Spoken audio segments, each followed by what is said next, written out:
നിങ്ങളിത് കഴിച്ചിട്ടുണ്ടോ? ഇതാണ് നുള്ളാരമ്പണി കോഴിയട. 2 കപ്പ് മൈദയും 2 സ്പൂൺ അരിപ്പൊടിയും എടുത്ത് ഉപ്പ് ചേർത്ത വെള്ളം കുറേശ്ശെയായി ഒഴിച്ച് നല്ല പോലെ കുഴച്ച് മുകളിൽ ഒരു നനഞ്ഞ തുണിയിട്ട് റെസ്റ്റ് ചെയ്യാൻ വെക്കുക. കുറച്ച് മൈദ തൂവി കുഴച്ച് വെച്ച മാവ് പരത്തിയെടുക്കണം. നല്ല വട്ടത്തിൽ പരത്തണം. അധികം കനത്തിലല്ലാതെ പരത്തുക. ഇതുപോലെ ചെറിയ വട്ടത്തിൽ കട്ട് ചെയ്യുക. മുഴുവനും കട്ട് ചെയ്ത ശേഷം ഫോയിൽ പേപ്പറോ നല്ല വൃത്തിയുള്ള തുണിയോ ഉപയോഗിച്ച് ഇതിന് മുകളിൽ മൂടി വെക്കണം. ഇല്ലെങ്കിൽ കാറ്റ് തട്ടി ഇത് ഉണങ്ങിപ്പോവും. പിന്നെ നമുക്കിത് മടക്കാൻ കഴിയില്ല. ഇതാണ് ഇതിലിട്ട് മടക്കാനുള്ള ചിക്കൻ പൊടി. സവാള, പച്ചമുളക്, ഇഞ്ചി, വെളുത്തുള്ളി, കറിവേപ്പില ഇവ ചെറുതായി ക്രഷ് ചെയ്തതും ബോൺലെസ് ചിക്കൻ ചെറുതാക്കി മുറിച്ച് വേവിച്ച് ക്രഷ് ചെയ്തതും കുറച്ച് ഗരം മസാല, കുരുമുളക് പൊടി, മല്ലിപ്പൊടി, മുളക് പൊടി, മഞ്ഞൾപ്പൊടി, ഉപ്പ് ഇവയും ചേർത്ത് ഉരുളിയിലിട്ട് ഇളക്കി വറുത്തെടുത്തതാണ് ഇത്. ഇനിയാണ് നുള്ളാരം പണി.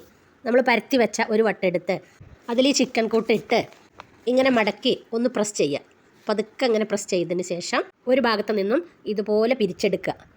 ഇത് ഒരുപാട് പേര് കൂടി ഉണ്ടാക്കിയാലേ പെട്ടെന്ന് തീരുള്ളൂ. അല്ലെങ്കിൽ കുറേ സമയവും പിടിക്കും. ഉണ്ടാക്കുന്നവർക്ക് ക്ഷമയും നശിക്കും.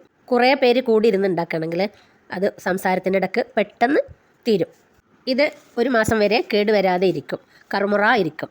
വിദേശത്ത് പോകുന്നവർക്കും പഠിക്കാൻ പോകുന്ന കുട്ടികൾക്കൊക്കെ കൊണ്ടുപോകാൻ നല്ലതാണ്. പുറത്തു നിന്നും വാങ്ങിക്കുന്നതിൽ ഒരു ഇത്തിരി ഉണ്ടാവുള്ളൂ. നമുക്കാവുമ്പോൾ നമുക്ക് ഇഷ്ടത്തിനനുസരിച്ച് ഇടാം. ഡ്രൈ ആയിട്ടുണ്ടെങ്കിൽ കുറച്ച് വെള്ളം തൊടാം.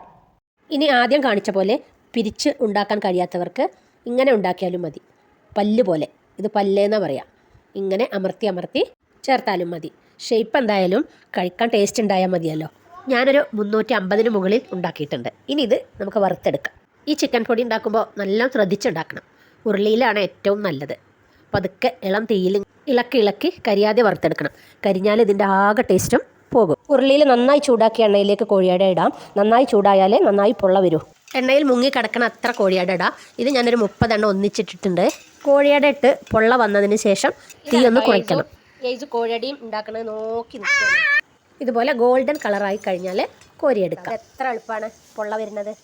ഇത് നുള്ളി ഉണ്ടാക്കുമ്പോൾ വിചാരിക്കും, ഇന്നിപ്പോൾ രാത്രി ആയാലും ഇത്ര പണിയില്ലല്ലോ, പൊരിക്കാൻ എളുപ്പമാണല്ലോ എന്ന്. അപ്പോൾ ഒരു സമാധാനമാണ്. വൈകുന്നേരത്തെ ചായക്ക് കഴിക്കാൻ ഇത് നല്ലതാണ്. കുറച്ച് എരിവും ചിക്കൻ്റെ മണവും എല്ലാം കൂടി നല്ല ടേസ്റ്റാണ്. എണ്ണ വാർന്ന ശേഷം ചൂട് പോകാനിടണം. നുള്ളാരം കറുമുറ കോഴിയട കുപ്പിയിലോ ഭരണിയിലോ തണുക്കാതെ സൂക്ഷിക്കും.